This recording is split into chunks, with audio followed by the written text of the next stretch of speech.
교재 8278페이지 이방지역 전도의 협력함. 이방지역 전도의 협력함. 이것이 바로 이방을 용납하는 생활이다. 왜 그러냐면 유대교와 우리 기독교의 차이 중에 가장 큰 차이는 유대교는 아브라함의 후손 중에 유다 지파 후손만 결합된 종교가 바로 유대교입니다.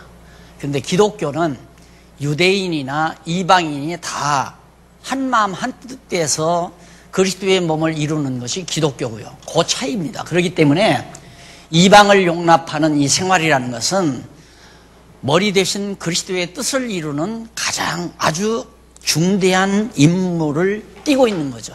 굉장히 중대한 일이다. 그래서 그것이 바로 신령한 예배 생활이다. 왜? 머리 대신 그리스도의 뜻을 따라서 이루어지는 거기 때문에 예수 그리스도가 영원한 대제사장 아니에요.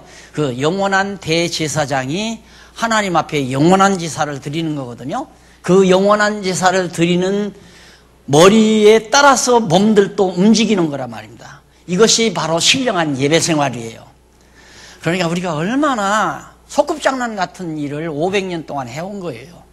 주일 아침 12시에 11시에 모여서 1시간 동안 찬양하고 묵도하고 교동 암송하고.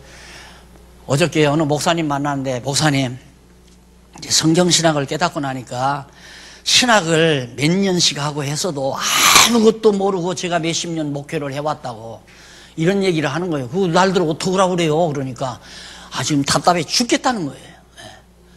그러니까 뭐 설교라고 하는 게 사람 말이에요. 그냥 성경 한 두어 구절 읽고 그냥 상식적인 얘기를 성도들에게 듣기 좋게 했던 것이 설교 아닙니까? 그런 얘기를 하는 것이 예배의 가장 중심이죠. 그게 소위 500년 동안.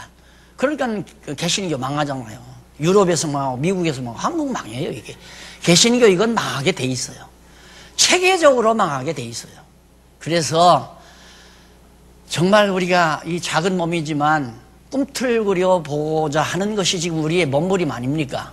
우리에게 하나님께서 진리를 깨닫게 하셨기 때문에 정말 성경이 말하는 올바른 기독교, 올바른 정말 주님의 몸 된 교회, 이것을 완벽하게는 모르지만 그래도 바른 방향을 향해서 갈 수 있는 방향만이라도 우리가 틀어놓자고 하는 것이 우리들의 애절한 바람이고 소원인데, 그게 너무너무 굳어져 버린 우리 환경 자체가 500년 동안 꽝꽝 굳어졌기 때문에 해나가는 우리도 힘들고 받아들이는 또 많은 교회들도 힘들지만은 그래도 가야 할 길 아니에요. 외로워도 가야 되고 힘들어도 이 길만은 가야 하는 길이기 때문에 이렇게 너무 분명하고 확실한 신령한 예배 생활은 다 뒤로 적게도 이 부분적인 얘기는 다른 서신에도 많이 나와요.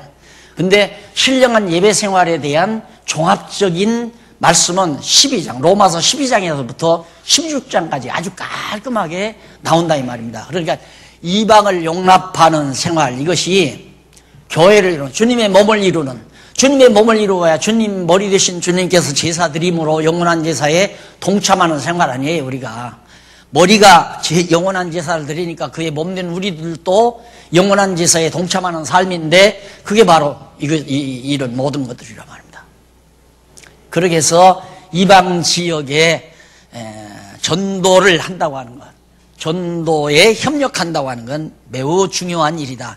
사도직분은 14절로 16절에 보면 사도직분은 이방인의 영적 예배를 위한 것임을 가르쳐 줍니다. 사도직분이 뭐냐? 내 형제들아, 너희가 스스로 선함이 가득하고 모든 지식이 차서 능히 서로 권하는 자임을 나도 확신하노라. 이제 어느 정도 우리가 성숙을 하면 서로 권하는 거예요.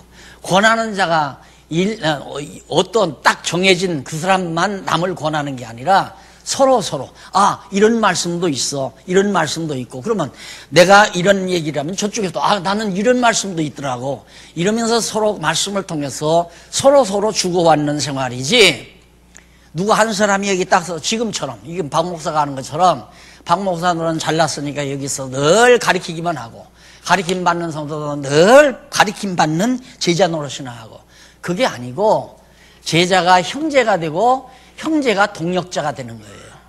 제자가 형제가 되고 형제가 동력자가 되는 거. 처음에 배우러 오는 사람은 제자지요. 가르쳐 주니까.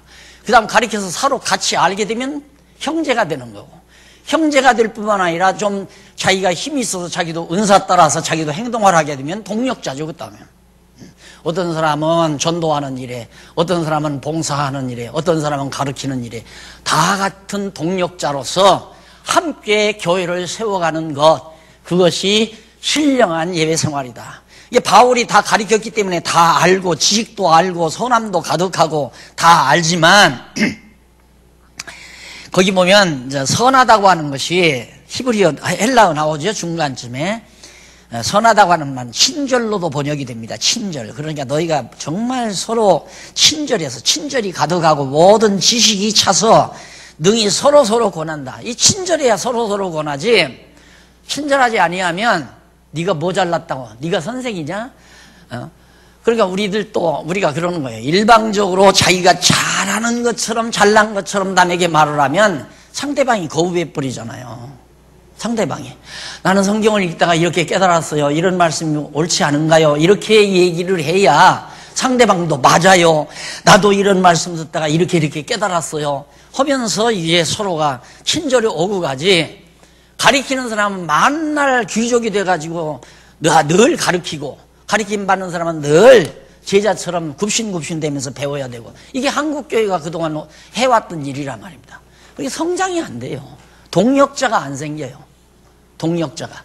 그래서 모두가 다 말씀을 깨닫고 정말 친절이 가득해서 다 정말 권하는 자로 내가 알고 있지만, 확신하고 있지만, 그러나 15절로 보면 내가 너희를 다시 생각나게 하려고 하나님께서 내게 주신 은혜로 말미암아 더욱 담대히 대강 너희에게 썼노니. 이 로마서에 기록된 거 너희들 다 알지 않느냐? 다 알고 있다. 로마서 1장부터 마지막 절까지 쓴 거 다 알고 있지만은 내가 이렇게 일일이 쓰는 것은 아는 걸 생각나게 하려고. 지금 여러분 듣는 얘기, 이것도 다 들은 얘기 아니에요. 다 들은 얘기거든요. 그런데 문제는 생각이 안 나는 거라. 그래서 매일 말씀을 상고한다는 건 매우 중요합니다. 생각이 나야 되거든요. 생각이 나와야, 생각이 돼야 생각을 하고 또 생각을 하면 거기 사상이 된다고 했잖아요. 사상이 우리의 주의 주장을 낳는다고 그랬죠. 내 사상이, 이래야 돼. 맞아. 나는 약자를 보호하는 생활을 해야 돼. 맞아. 약자를 보호해야 돼. 이런 생각을 하게 되면 약자를 보호해야 한다. 판단하지 아니하고 사랑으로 약자를 배려하자. 이 생각이 반복이 되면 그게 자기 사상이 돼서 맞아. 나는 약자를 절대 판단하지 않겠다. 그리고 사랑으로 나는 배려하겠다. 이런 주의 주장이 딱 나오게 되면 행동으로 옮겨진단 말입니다. 그러니까 말씀 상고하는 사람과 안 하는 사람과는 달라요. 나도 하루라도 말씀을 상고하지 아니하면 빗나가요. 나갈 수밖에 없어요. 왜? 본래적으로 내중심적으로 살아가는 인간이니까. 타락한 인간 아니에요. 타락한 인간이기 때문에 내가 하나님의 말씀을 멀리하다 보면 자꾸 나 좋은 대로 행동하죠.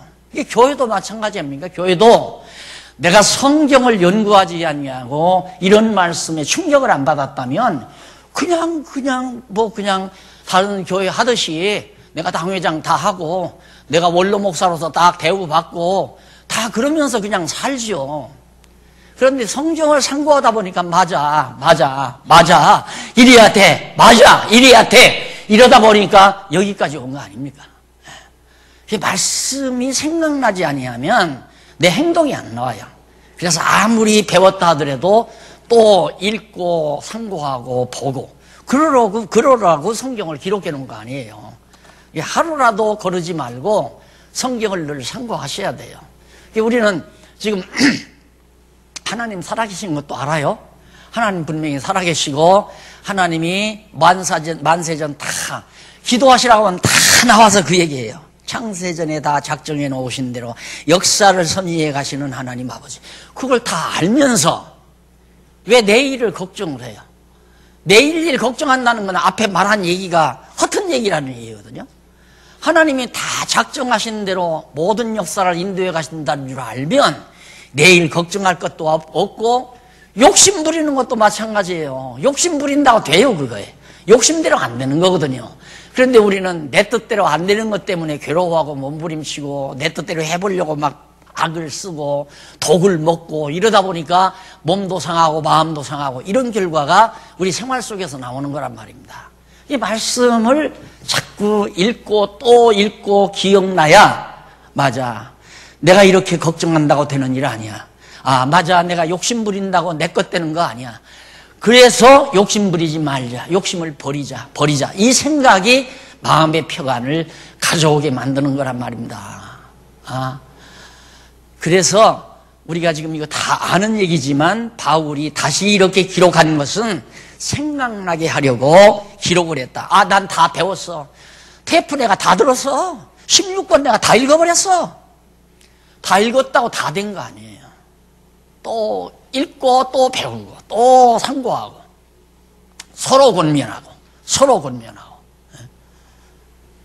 그러니까 여러분, 사람이 예를 들어 수십 명, 수백 명 된단 말입니다. 어떤 사람은 훌륭한 생활, 예배 생활에 대해서 기억나야 될 사람이 있어요. 어떤 사람은 하나님의 여호와이심이 확증돼야 될 그런 분이 있어요.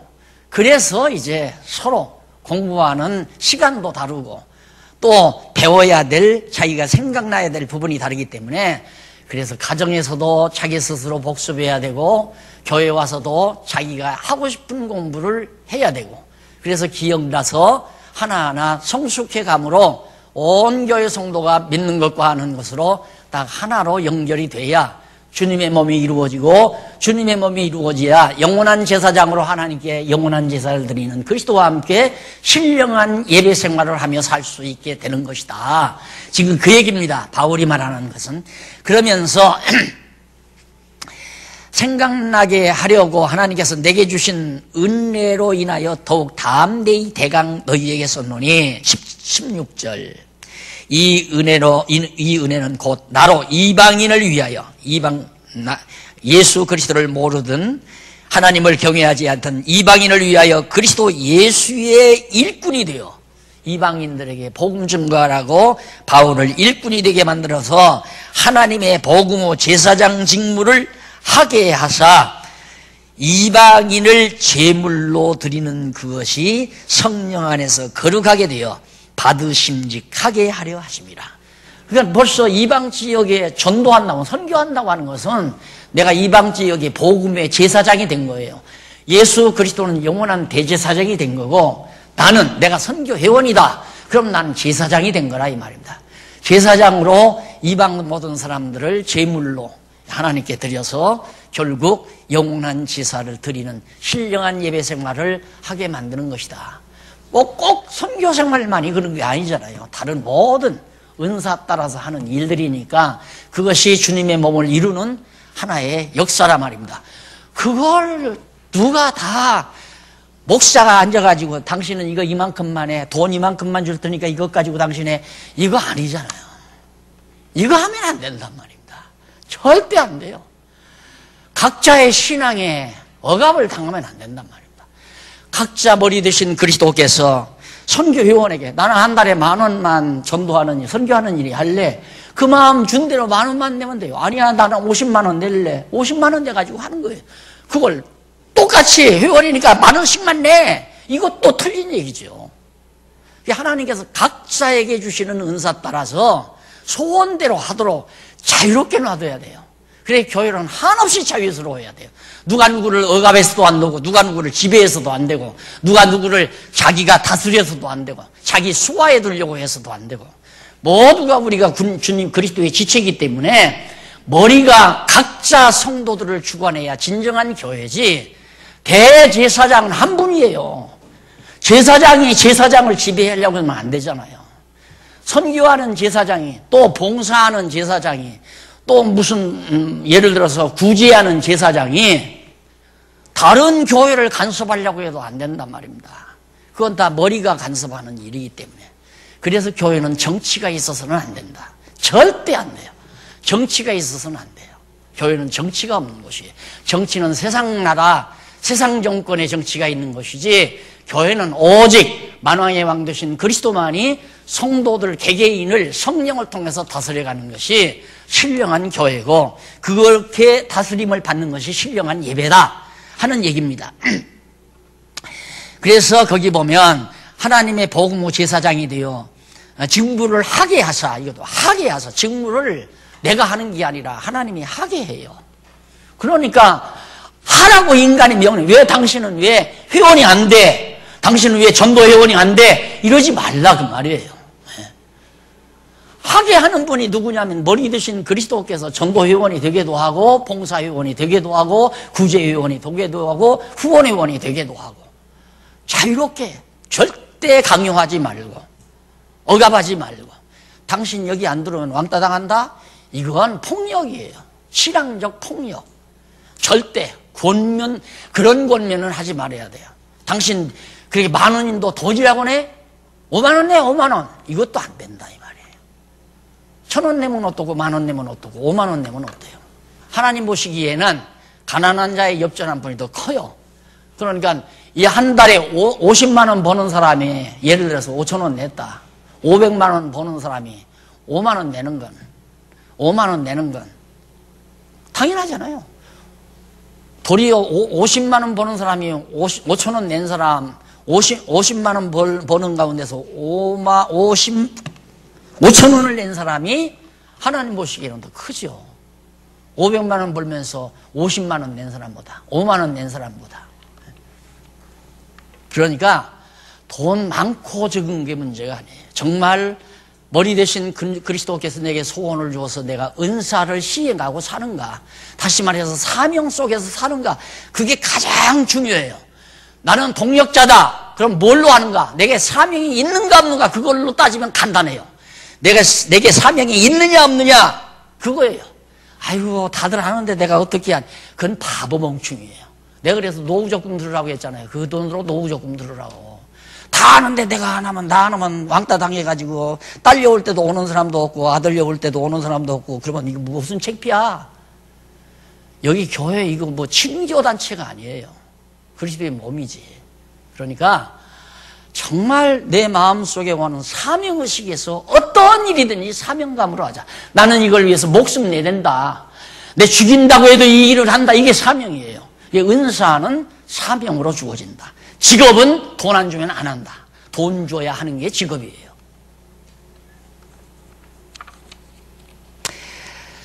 그 다음 넘어가서 17절로 21절에 보면 하나님의 일을 듣지 못한 이방인에게 전파함을 가르친다. 하나님의 말씀을 못 들은 자들에게, 이방인들에게, 이게 당연히 선교하는 거, 이방 나라에 우리가 하는 거 아니잖아요. 우리가 어떻게 중국에 선교를, 엊그저께도 지금 지난주일에도 인도에 선교사가 왔어요. 그 전에 인도 선교사, 큰 교회, 상당히 안정된 교회 하는 선교사가 어떻게 삐져가지고 우리하고 거리가 생겨버렸거든요. 하나님께서 왜 인도 좋은 복음 전선에 왜 그러시는가? 정말 힘없고 나약한 분이에요. 여러분 어저께 지난주일 날 와보셨지만 얼마나 적극적인지 몰라요. 자기도 신학을 많이 해서 선교 사명을 바르고 인도에 가서 지금 15, 16년을 하고 있는데 다 필요 없다는 겁니다. 그동안 배웠던 거 다 사장해버리고 선교회에서 책을 아마 전지를 줬나 봐요.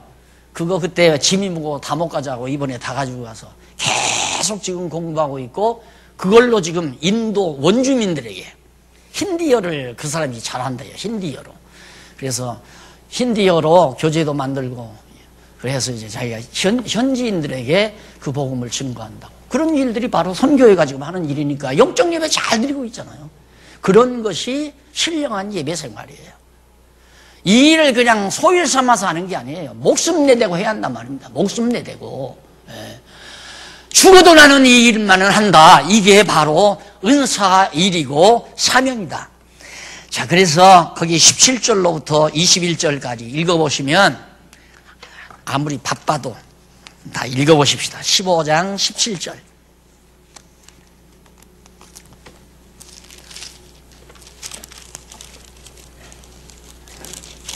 15장 17절 보면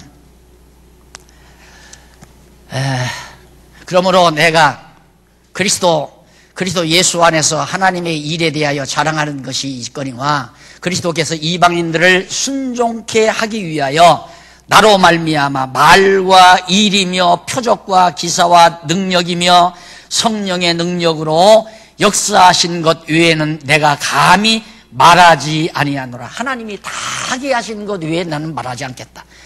이 일로 인하여 내가 예루살렘으로부터 두루 행하여 일루기온까지 그리스도의 복음을 원만하게 전파하였노라.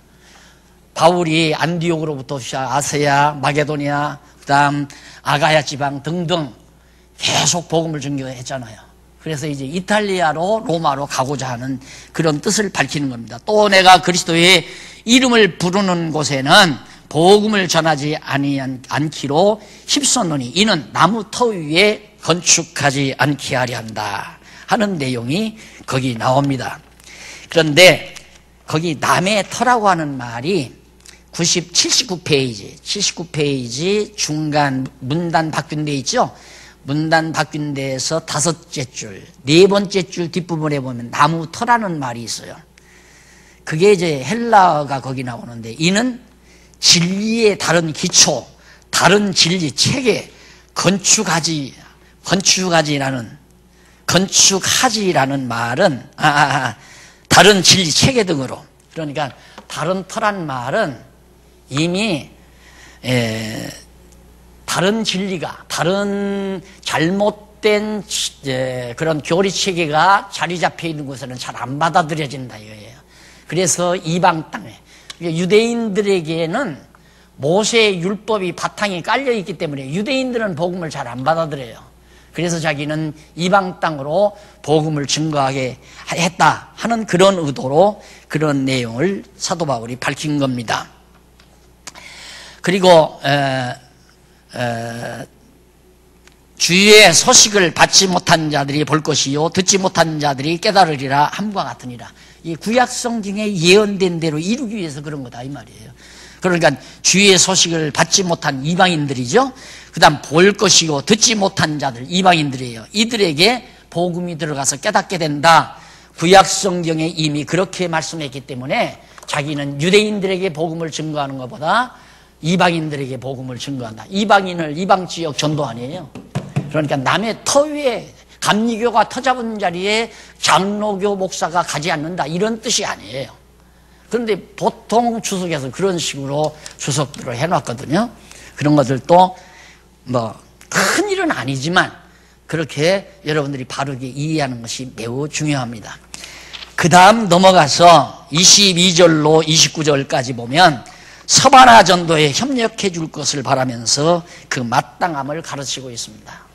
저는 이 부분을 연구하면서 바울이 그렇게 장로님들이 목을 껴안고 울면서 예배소에 머물자고 우리들 사도 바울 당신을 정말 잘 모시고 우리 예배소 교회 키워가면서 자리 짜고 하는데 그걸 뿌리치고 가야만 했던 사도 바울, 그게 바울의 의지가 아니에요. 하나님께서 바울을 그렇게 이방인들에게 복음을 증거하게 하려고 바울의 마음을 움직여간 거죠. 그렇게 해서 그 좋은 곳, 얼마나 좋아요. 다 안정된 곳, 그곳에서 목회를 했으면 얼마나 노후가 좋았겠어요. 예루살렘 가면 잡아 죽이니까 가지 말라고 그렇게 목매어 울면서 사정이라도 바울은 갔단 말입니다. 이게 바울의 마음이 아니라 하나님께서 바울의 마음을 움직여서 구약 성경에서 선지자들이 예언한 대로 이방 지역의 복음을 증거하게 하려고 스페인까지 가려다가 로마까지밖에 못 가잖아요. 그런 내용들이 지금 여기에 쭉 기록되어 있습니다. 그래서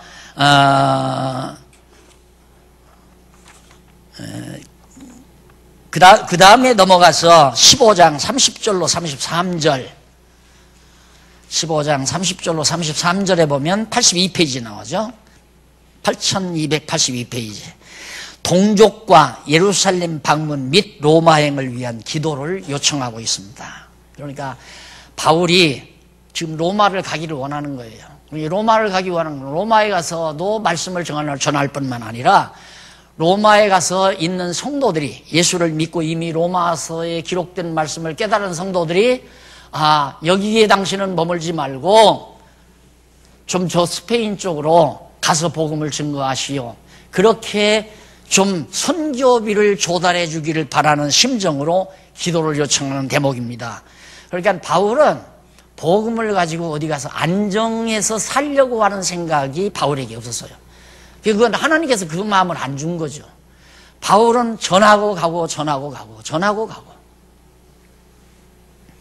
그러니 이런 대목을 읽으면서 제가 얼마나 많은 충격을 받았겠어요. 물론 모르는 건 아니지만 구체적으로 이제 하나하나 글을 강론집을 쓰기 위해서 쓰다가 보니까 야, 네가 바울을 존경한다고 그랬는데 이 다음 가서 바울이 있는 곳에 가가지고 선배님 바울 사도 선생님 부끄럽습니다.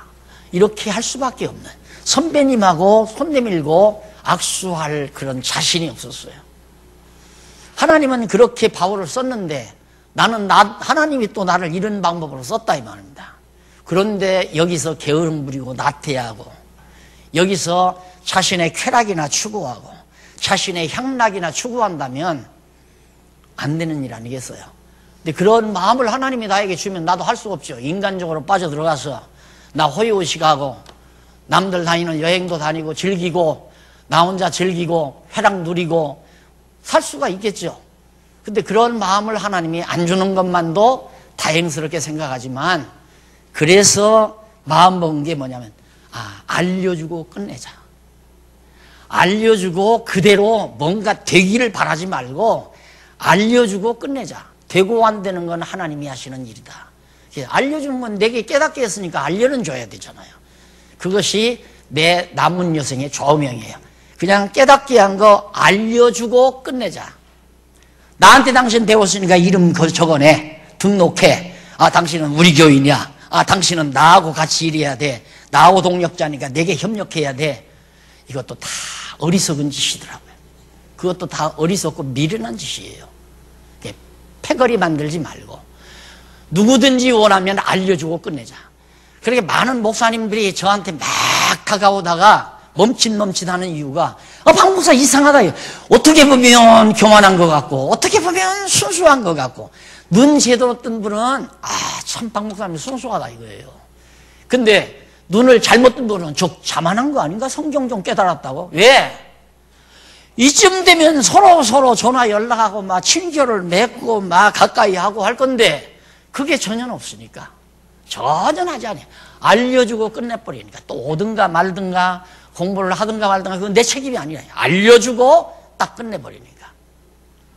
보통 사람은 목사님들 그래요, 나하고 같이 일합시다. 우리가 앞으로 교단 하나 형성해서 신학교 하고 돈 벌어서 같이 분파이 하고 먹고 살고 성공하고 합시다. 그리고 대개 하는 일 아닙니까? 목사님들이 시계 맺는다는 게. 그것도 다 부질없는 일, 어리석은 일.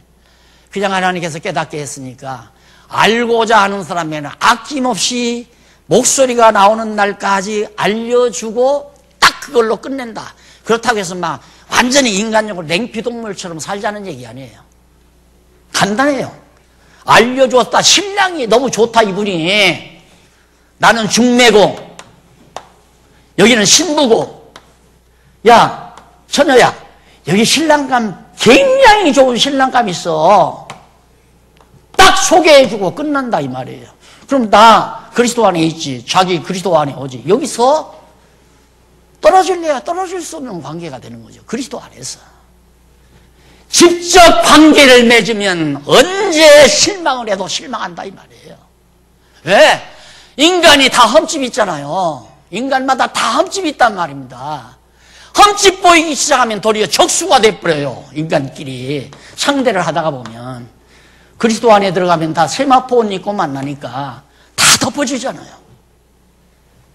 신랑 소개하고 끝내자 이거예요. 아무리 예뻐도 아무리 아름다워도 소개해주고 끝나자. 이것이 진정한 그리스도 안에서의 아름다운 신령한 교제입니다. 성도의 교제. 자, 그래서 사도 바울은 다 뿌리치고 이방 땅에 가서 복음을 전하기 위해서 유대에 순종치 않은 자들에게, 거기 나오죠. 31절에 나로 유대에 순종치 아니하는 자들에게서 구원을 받게 하고 또 예루살렘에 대한 나의 섬기는 일. 예루살렘 성도들이 유대인들이 너무 가난하니까 이방 땅에 복음을 전해서 거기서 연보, 구제 연보 걷어가지고 그들을 섬기는 일로 성도들이 받음직하게 하고 예루살렘 가서 구제해주고, 그리고 나로 하여금 하나님의 뜻을 쫓아 기쁨으로 너희에게 나아가 너희와 함께 이 로마로 간다 이 말이에요. 예루살렘 볼일 다 보고 로마로 가겠다. 쉬게 나 가거들랑, 로마에 가거들랑 나 잠시 좀 쉬게 해달라 요구하면서 33절 평강의 하나님께서 너희 모든 사람과 함께 계실지어다라고 인사를 마치면서 일단은 15장의 내용을 마칩니다. 그 다음 이제 16장.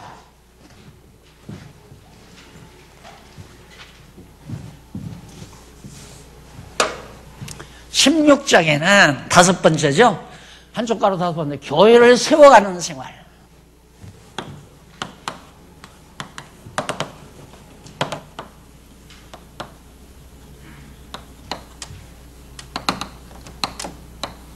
생활. 이게 16장이에요. 그냥 이 대지만 봐도 얼른 들으잖아요. 아, 교회를 야무지게 세워가는 생활이 그것이 신령한 영적 예배 생활이구나. 11시에 안 눕고 찾아와서 고개 다소곳이 숙이고 눈 감고 불쌍히 여기시고 축복해 주시고 기억해 주시고, 이게 예배가 아니다 이 말이에요. 교회를 세워가는 생활. 첫 번째, 양쪽 가로 1번 지체해가는 것, 친교를 담당합니다. 친교.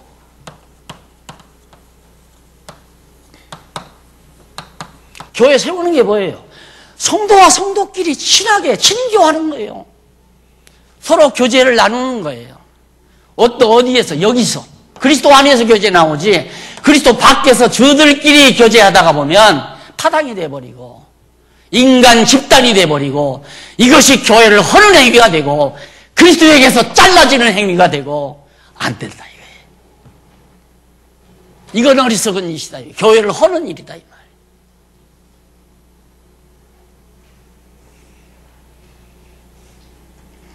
자, 거기 16장 1절로 2절에 보면 형제들에게 배배를 영접하라며 천거하는 이유를 알려줍니다. 내가 갱그리아 교회의 일꾼으로 있는 우리 자매, 여자예요. 자매 배배를 너희에게 천거하노니. 왜 그러냐면 바울이 편지를 써서 그때 당시에는 우체부가 없으니까 배배라는 소위 여집사라고 대부분 그러죠. 그러나 여기는 분명히 교회의 일꾼이라고 그랬어요. 교회의 일꾼이니까 거기는 남자가 없으니까 아마 베베가 교회를 인도에 갔는지도 모르죠. 그건 자세히 안 나와 있으니까. 어쨌든 베베도 바울과 함께 동역자예요. 함께 동역하는 사람이에요. 일꾼. 교회의 일꾼으로 있는 우리 자매 베베를 너희에게 천거하노니. 왜 그러냐면 바울의 편지를 이 베베에게 주어가지고 로마로 가지고 가라 이 말이에요. 베베가 편지를 전달하러 가는 겁니다. 그러니까 그 베베 가니까 2절 너희가 주 안에서 성도들을 합당한 예절로, 이게 매우 중요하죠. 성도 교제라고 하는 무례히 행치 아니하는 것이 매우 중요합니다. 그리스도 안에서 이렇게 살아간다고 해서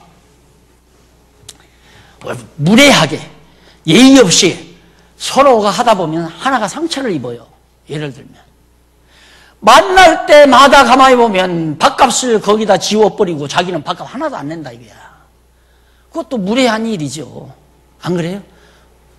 그러니까 그리스도 안에서 살 때는 항상 사랑의 배려라는 게 필요하잖아요. 아유, 저분이 나보다 생활력이 약한데, 경제력이 약한데 이번에도 정말 큰 돈 썼겠구나.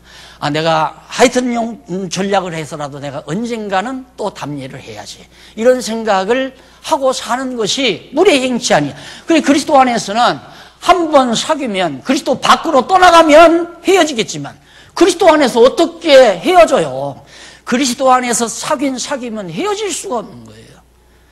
헤어진다고 하는 건 그리스도 밖에서 사귀었으니까 헤어지죠. 왜 헤어지는가? 그리스도 밖에 가보니까 세마포 옷이 다 벗겨지다 보니까 흠집밖에 안 보여. 여기도 흉터가 있고 저기도 흉터가 있고 저기도 실수가 있고 저기도 모순이 있고 전부 모순만. 왜? 자기가 섭섭하게 생각되니까 상대의 허물만 보이는 거예요. 그리스도 안에 있으면 세마포로 다 감싸버리니까 다 아름답게만 보이는 거예요. 다 아름답게만. 그러니까 서로 헤어질 수 없는 관계가 이루어지는 거죠. 그래서 교회에서 제일 경계해야 될 건 인간과 인간끼리 친숙한 거. 이게 가장 위험한 것입니다. 가장 위험한 거. 인간과 인간끼리. 이게 아주 위험한 것이다. 그리스도 안에서 만나서 서로가 흠집 없이. 그러면 그리스도 밖이냐 그리스도 아니냐 하면 상대의 허물이 보이면 그리스도 밖에 나온 거고, 상대의 허물이 보이지 아니하고 아름답게만 보이면 그리스도 안에 있는 거고. 참 저분은 끈질기신 분이야. 믿음이 굳으신 분이야. 진리를 사랑하는 분이야. 저분은 변함이 없으신 분이야. 좋은 면만 여기서는 다 보이지만 밖에 나오면 흠집만 다 보인다 이 말이에요. 세마포 벗고 나와 버리니까. 그럼 남의 허물 보이면 자기는 허물이 없나? 그래서 남을 판단하는 판단으로 자기가 판단을 받게 된다 이 말이에요. 인간은 허물 없는 사람이 없어요. 다 꼬집으면 허물 다 있어요. 그러면서 그를 영접하라고 천거하는 이유를 말하는데, 너희가 주 안에서 성도들 합당한 예절로 그를 영접하고 무엇이든지 그에게 소용되는 말을, 이제 갔으니까, 편지 가지고 갔으니까 그가 칫솔도 필요할 거고 치약도 필요할 거고 이부자리도 필요할 거고 방도 필요할 거 아닙니까? 그에게 소용되는 말을 도와줄지니 이는 그가 여러 사람과 나의 보호자가 되었습니다. 바울의 보호자야 돼요. 비록이 아니라, 또 비록이 아니라 여자 베베가 바울의 보호자요. 바울만이 아니라 여러 사람들의 보호자가 됐다. 왜? 협력자니까. 합력자니까. 전도에 협력하는 일을 하니까. 바울이 선교 떠난다면 선교비도 좀 지불했을 거고, 바울이 예를 들어서 겨울옷이 없으면 겨울옷도 마련해 줬을 거고, 이런 협력을 하는 그런 베베이기 때문에 내가 너희들에게 이렇게 천거를 한다. 베베를 보냈어. 그러면서 3장 3절로부터 16절까지 보면, 여기에 인물이, 사람 이름을 지적한 이름이 한 30여 명이 나옵니다. 바울의 뇌리에는 처음에 그가 다메섹 도상에서 부름받고 그 다음 복음을 영접한 다음 처음에 안디옥 교회에 처음 가서 목회를 했잖아요. 그리고 아세아 파송받아서 선교하고 마게도냐로, 아가야 지방으로, 그래서 순회전도를 한두 번 하고, 그렇게 한 다음에 지금 로마로 갈 거거든요. 그때까지 바울의 머릿속에 생생하게 기억하고 있는 동역자들의 이름이 한 30명 나온다 이 말이에요. 이 사람들이 다 로마로 간 게 아니에요. 로마로 간 게 아니라 어떤 사람은 종의 출신도 있고 어떤 사람은 왕족의 출신도 있고 다양한 인물들이 여기 나와요. 그러니까 여기저기 있는, 마게도냐에 있는 사람, 아가야에 있는 사람, 아세야에 있는 사람, 이런 등등에 있는 성도들 가운데 바울의 뇌리에 남아있는 성도가 있을 거 아니에요. 당연히 어떤 자가, 동역자들이 남아있죠. 형제들이나 동역자가. 제자들은 여기서 언급을 안 해요. 형제나 동역자들. 이미 공부를 하고 깨닫고 나서 같은 뜻, 같은 마음을 가진 사람이나, 안 그러면 은사를 따라서 같이 동역자가 된 사람의 이름을 30여 명을 거론을 합니다. 이들을 다 영접하라 이 말이에요. 그 말은 뭡니까? 교회를 세우라 이 말이죠. 교회를 세우라. 그러니까 오늘 우리 장안중앙교회가 인도에 있는 성도나 중국에 있는 성도나 카나다에 있는 성도나 미국에 있는 성도나 일본에 있는 성도나 하나로 다 우리가 영접해 드리는 것은 한 주님 밑에서 머리 되신 주님, 영원한 대제사장의 몸이 돼가지고 영원한 제사, 신령한 예배 생활을 해가는 중요한 과제라 이 말이에요. 그것이 수도권에 있는 성도만 우리 교인이 아니다 이 말이에요. 머리 대신 예수 그리스도가 수도권에 있는 우리 장안중앙교회 머리만 되느냐 이 말이죠. 그건 아니잖아요. 포항에 있거나 대구에 있거나 마산에 있거나 부산에 있거나 광주에 있거나 어디에 있든 대한민국 안에 있는 다 동역자들이나 뿐만 아니라 해외에 있는 동역자들도 다 한 머리 대신 영원한 제사장이신 그리스도의 몸이기 때문에 우리 교인이에요. 다 우리 교인. 그래서 하나의 교회 운동이 우리가 하는 일 아니에요. 하나의 교회 운동. 따로 교회가 아니에요. 그러다 보니까 오해하시는 분들도 많이 있지만은 오해할 거 하나도 없어요. 다 우리 교회예요. 다 우리 교회. 그리고 이방을 용납해야 되니까, 이방 지역에 전도해야 되니까, 그래서 자꾸 우리가 하는 게 아니라 하도록 하나님께서 만들어 놓잖아요. 하나님께서. 이방 땅에 복음을 증거하도록. 언제 우리가 선교의 질을 개척한 일이 있습니까? 찾아오기도 하고 지금 찾아오잖아요. 선교사가 우리한테. 그게 요 근래 와서 지금 선교사들이 찾아오지 그전에 안 찾아왔잖아요. 그것도 이렇게 신령한 예배 생활을 하기 위해서 하도록 하나님이 만들어가는 거예요.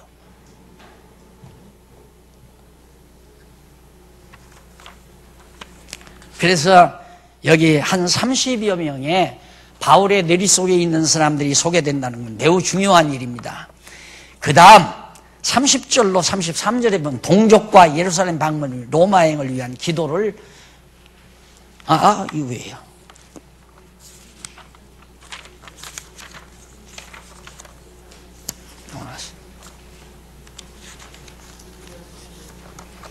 진리로 세워짐을 찬양하는 내용 16장.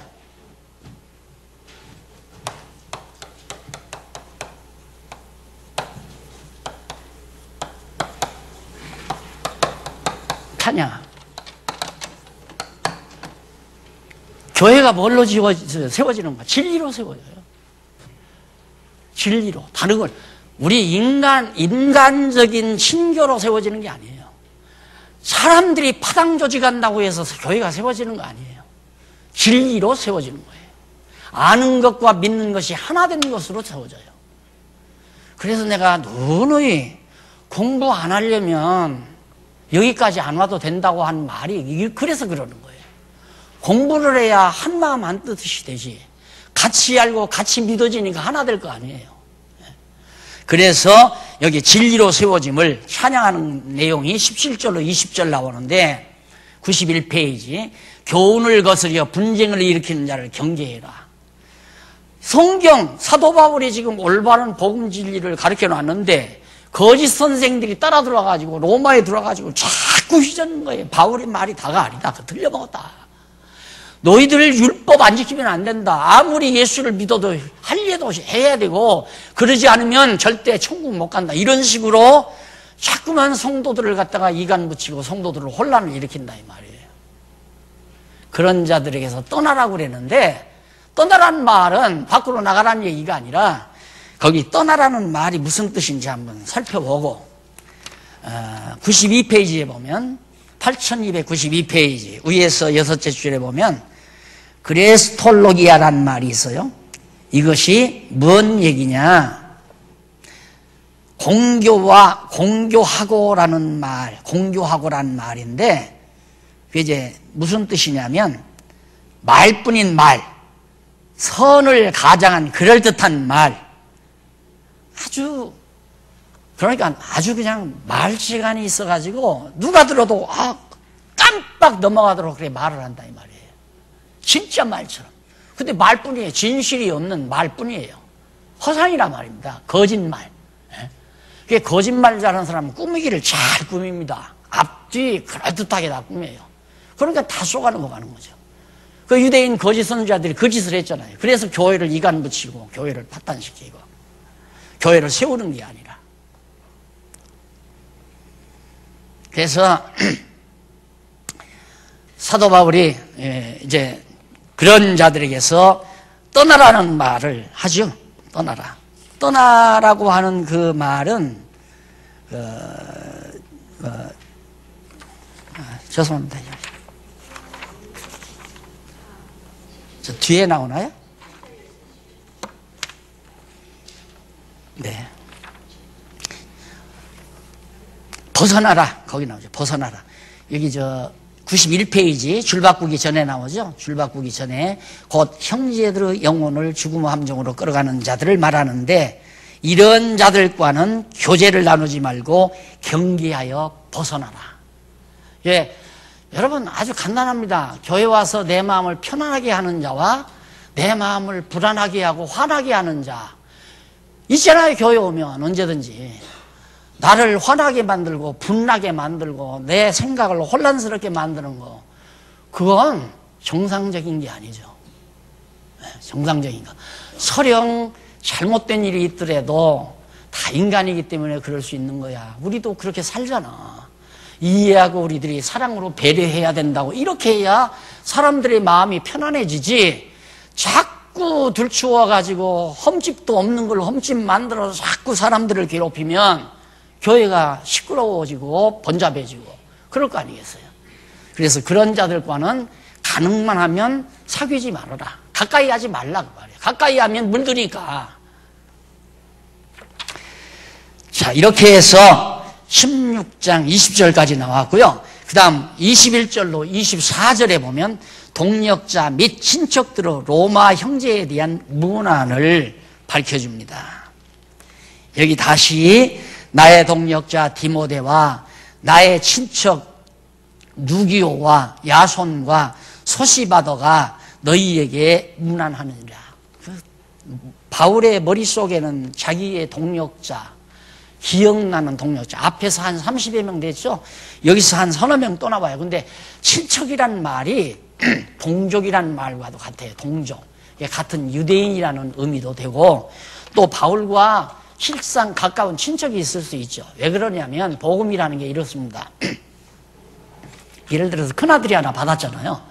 큰아들의 영향을 받아서 동생이 받을 수도 있고 아버지 어머니가 복음을 들을 수도 있어요. 그러면 가정이 교회를 이루게 되죠. 그것이 가정교회입니다. 가정교회. 그래서 한국교회가 이렇게 망하게 되는 이유는 가정교회가 안 돼요. 가정교회가. 그러니까 가정교회가 안 되니까 그 다음 자녀들이 신앙 안에서 자라지를 못해요. 불신자의 가정문화 속에서 자녀들이 자라다 보니까 젊은 어린 아이들이 교회에서 점점 멀어져 가요. 그러다 보니까 나이 들고 노쇠해져서 세상 끝나면 교회가 문 닫고 마는 거예요. 그래서 가정교회를 반드시, 바울도 친척이라는 말을 했지만 가정교회가 이루어져야 된다. 어머니 아버지가 믿고 어머니 아버지가 신앙생활하는 그 문화 속에서 자녀들이 자라나게 되고 자녀들이 거기서 기독교 문화의 혜택을 입고 성장해서 또 자녀들을 낳아서 기독교 문화로 양육해가고 그래서 신명기에도 보면 너희 자녀들에게 여호와 경외하기를 가르치라. 모세가 말하잖아요. 가장 중요한 것이 가정교회입니다. 지교회보다도 더 중요한 것이 가정교회예요. 그래서 우리는 홈티처가 있잖아요. 홈티처. 그러니까 가정에서 가르치는 선생님. 팀교사, 홈교사. 가정에서 성경을 가르치는 엄마 아버지가 홈교사가 돼야 돼요. 그리고 교회 오면 팀교사들이 또 가르쳐주고 홈교사는 엿새 동안 가르치고 팀교사는 하루 가르치고 한두 시간 가르치고 이렇게 해서 자녀들을 길러야 되는 거죠. 여기서 어제 목사님이 이러더라고요. 아들들이 원망을 하더래요. 아버지, 왜 우리는 성경을 안 가르쳤어요? 근데 거기 손자가 성경신학 여기 연수받는데 저 할아버지가 왔는데 할아버지를 따라서 연수를 받아요. 3시간 동안 깜빡 안 하고 눈 초롱초롱 뜨고 연수를 받더니만 이놈이 자기 이제 교회 목사님한테 목사님 유대인들이 왜 예수를 그렇게 죽이려고 했습니까? 그렇게 물었대요. 그러니까 그 사람들이 예수님이 누군지 모르고 죽이려고 했다. 그렇게 대답을 했대. 저 엄마가 오면서 너 왜 그런 질문했냐 그러니까 내가 몰라서 질문한 게 아니라 목사님이 바르게 아나 모르나 그걸 점검하기 위해서 물었다고. 근데 목사님 대답이 틀렸잖아. 예수님 죽이기 위해서 하나님의 뜻대로 예수님 죽이기 위해서 유대인들이 예수를 미워한 거 아니냐고. 성경신학적으로 제대로 알았잖아요. 그러니까 11살짜리가 어리다고 무시하면 안 돼요. 어린아이들 가정에서부터 그렇게 해서 결국 가정교회가 잘 이루어지므로 여기 사도 바울도 친척들 로마 형제들에게 대한 문안을 전해줍니다. 로마 형제들이 당신들에게 문안한다. 그리고 마지막 25절로 27절 거기 보면 감춰있던 복음으로 견고케 할 하나님의 영광을 찬양합니다. 결국 교회가 뭘로 세워지는가? 진리로 세워집니다. 진리로. 이게 감춰있던 비밀 아니에요? 복음 진리로. 하나님의 말씀, 성경 이거 아니면 교회가 견고해질 수가 없어요. 흔들리죠. 그냥 흔들리죠. 내 신앙도 각각 우리의 신앙도 나부터라도 만약에 날마다 공부 안 하고 성경 상고 안 하면 나부터도 자꾸 인간적인 생각이 나오죠. 섭섭하기도 하고 억울하기도 하고 속상하기도 하고 부흥이 복받이 오르고 이걸 어떻게 감당해요? 나는 사람 아닌가요? 사람이죠. 그런데 하나님의 말씀을 상고하는 동안 나도 모르게 마음에 평안함이 오고 차분하게 가라앉게 되고 인내심이 생기고 끝까지 사랑으로 배려할 마음도 생기고 견딜 마음도 주시고 그렇게 해서 승리하도록 하나님께서 이끌어가고 이렇게 해서 교회가 견고하게 세워지는 것에 대해서 하나님을 찬양하는 이 놀라운 역사가 로마서 마지막 끝까지 나타납니다. 이것이 곧 뭐냐? 신령한 예배 생활이다. 그러니까 보세요. 하나님께서 로마서 1장부터 3장 20절까지 불의, 인간의 불의 그 다음 11장까지 하나님의 의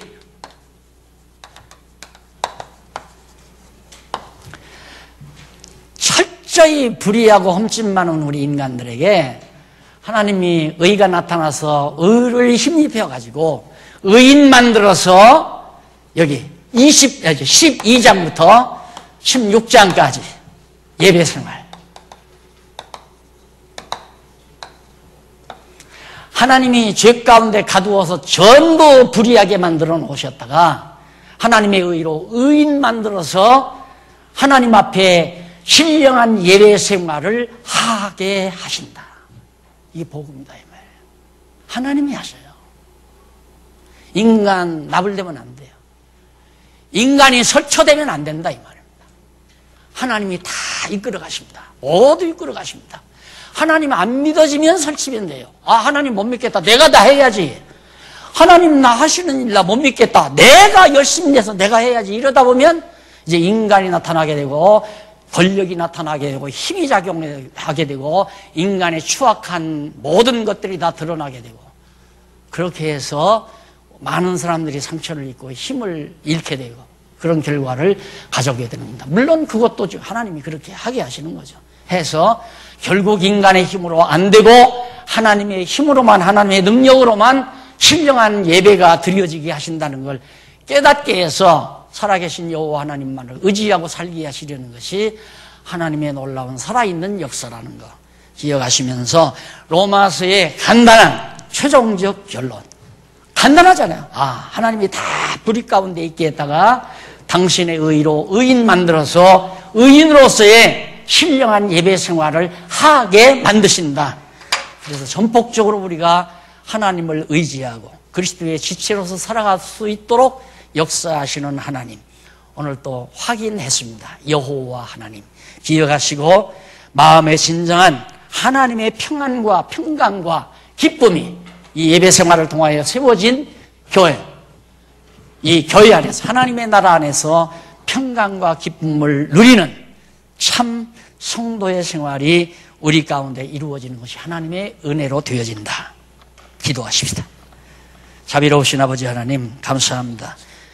오늘 신령한 예배 생활에 대해서 마무리를 했습니다. 우리들은 그동안 얼마나 내 자신의 열심으로 내 자신의 공적으로 내 자신의 노력으로 하나님의 뜻을 이루려고 어리석은 짓들을 많이 했는지 알 수가 없습니다. 하나님 아버지여 저희들의 어리석음을 덮으시고 지혜롭게 하소서.